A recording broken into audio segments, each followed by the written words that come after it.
आजकल लोग अपने बच्चों को दंड नहीं देते।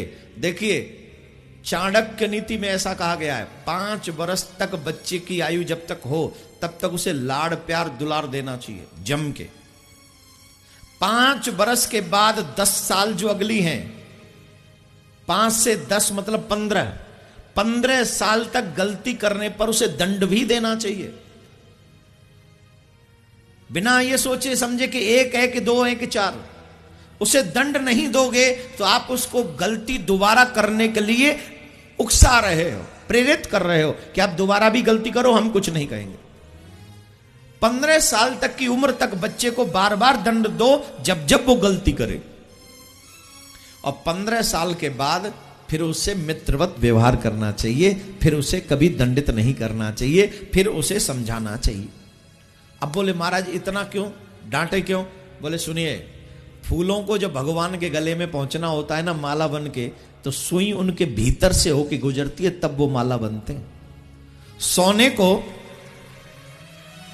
बजा लो, बहुत कम बजाते हैं यहाँ के लोग, वो बड़े कंजूस है ना, ताली भी धीरे धीरे ही बजाएंगे, लग ना जाए। फूल को अगर माला बनना हो भगवान के गले के लिए तो सुई उसके भीतर से गुजरती है। सोने को अगर गहना बनना हो तो आग में तपना पड़ता है, और डंडे की वो जो होता है ना एक पीटने वाला, उसकी चोट सहनी पड़ती है, तब जाके माता बहनों के कान नाक और गले तक पहुंचता है।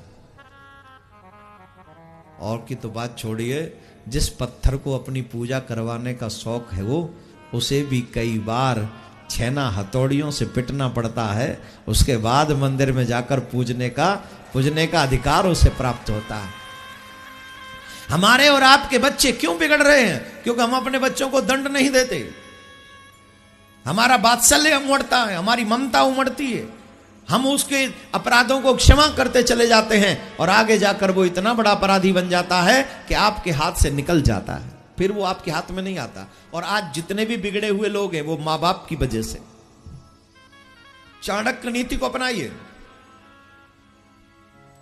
मैं दंड देने के लिए नहीं कह रहा कि उसको बहुत जोर से पीटो, नहीं, लेकिन दंड दो, उसे समझा दो कि